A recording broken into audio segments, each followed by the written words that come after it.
On va maintenant pouvoir mettre en place notre premier cluster Elasticache. Donc pour ça, on retourne dans la console, on va dans la barre de recherche rechercher Elasticache.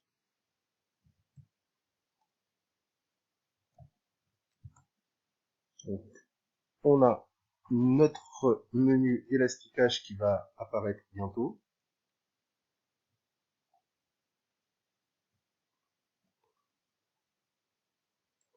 Et du coup, on va pouvoir cliquer directement sur Pour commencer. Et donc, on va avoir une interface qui va nous permettre de créer indifféremment un cluster Elasticache basé sur la technologie Redis ou basé sur Memcached. Dans cet exemple, on va créer un cluster Elasticache basé sur Redis. Et donc, on a ici la possibilité d'activer le mode cluster ou non. On va utiliser les paramètres par défaut. Donc ici, on va pouvoir donner un nom à notre Redis. Donc, mon Redis,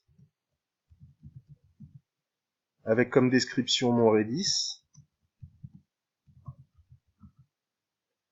Ici, on a les différentes versions. Donc, on va rester sur la dernière version. Le port pour Redis est 63.79. Le groupe de paramètres, on va garder les informations par défaut.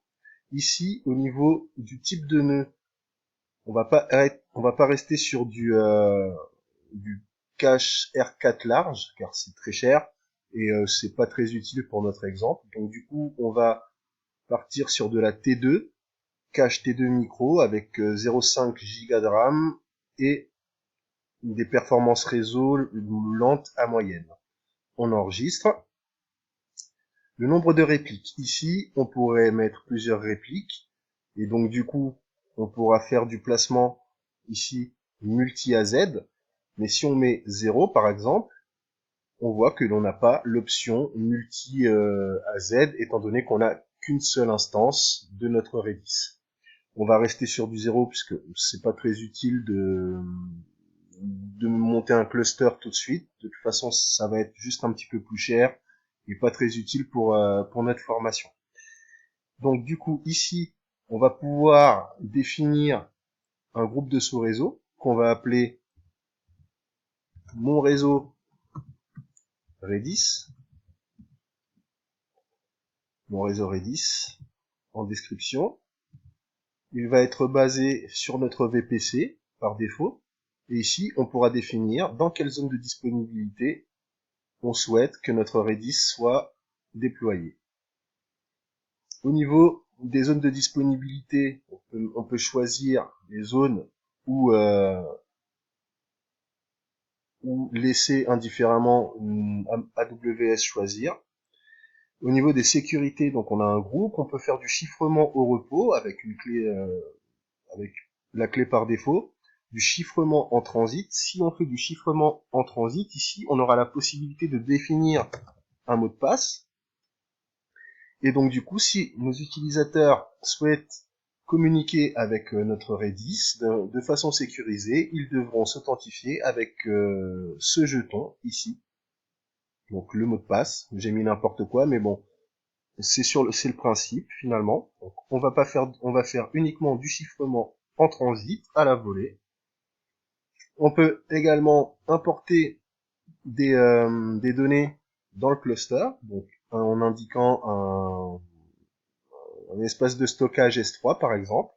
On peut définir la fréquence des sauvegardes de notre cache Redis. Alors pour le coup, cette option ne sera pas disponible pour Memcached. On l'a vu tout à l'heure dans la différence entre Memcached et Redis, que Memcached ne permet pas de faire de la sauvegarde.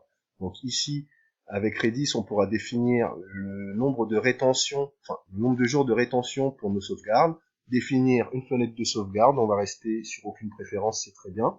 Et la fenêtre de maintenance, pareil, on va laisser sur les valeurs par défaut. On peut également mettre en place des notifications, mais on va pas le faire pour l'instant. Cela entre dans le cadre d'un autre module de cette formation. On va pouvoir du coup créer notre Elasticache basé sur Redis. Là, la création est en cours.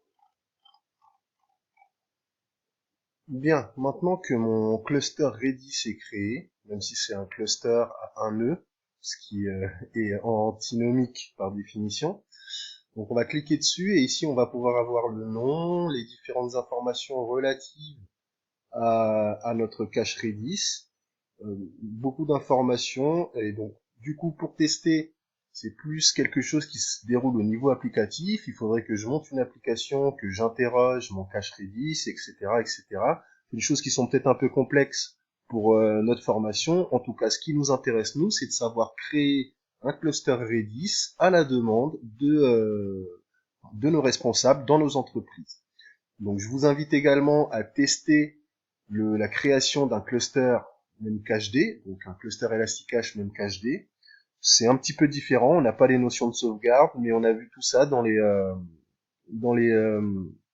dans les sessions précédentes, dans les modules précédents. Et du coup, ce sera tout pour comment créer un cluster Elasticache en ayant pris pour exemple la méthode avec Redis. Voilà.